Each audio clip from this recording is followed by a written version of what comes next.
Kthimi I reduktimeve të energjisë elektrike gjatë së mërkurës është pasojë e rënies së blloqeve të Kekut dhe dështimit të Keskos për të siguruar energji të mjaftueshme për mbulimin e konsumit.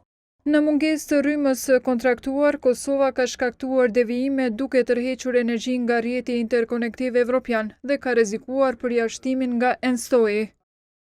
Këto devijime po ndikojnë negativisht në rrjetin interkonektiv evropian, rrisin ndjeshëm rrezikun për stabilitetin e sistemit dhe mund të sjellin pasoja serioze për kostin, përfshirë masa ndëshkuese dhe rrezikim të marrëveshjes së kyçes me ENSTOE.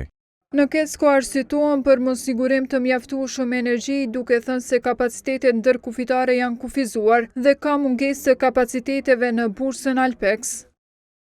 Për shkak të realitetit aktual të tregut dhe kufizimeve ndërkufitare, ku kufiri Kosovë-Serbi nuk është funksional në aspektin komercial, ndërsa kufijt me Malin e Zi dhe Maqedoninë e Veriut kanë kapacitete të kufizuara që nuk mjaftojnë për të mbuluar të gjithë kërkesën e vendit, sigurimi I energjisë elektrike sipas nevojës reale mbetet I vështirë.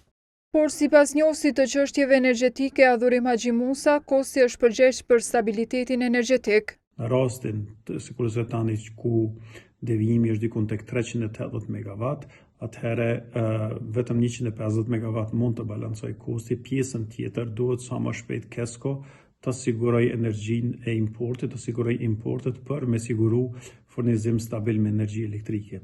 Në rast se Kesko ka vështirësi me gjetë energjinë elektrike në kohën e duhur, atëherë KOS detyrohet të urdhërojë ndërprerjen e energjisë elektrike apo racionimin e saj në regione të caktuara, në kohë të caktuara.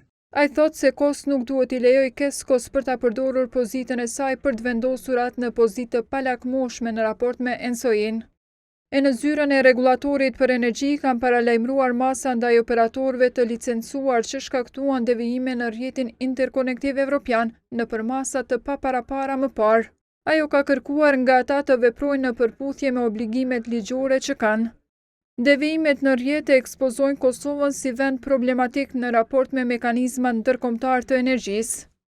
Por në orët e pasdites, KOS ka njoftuar se është krijuar stabilitet energjetik pas rritjes së prodhimit nga ana e Kekut.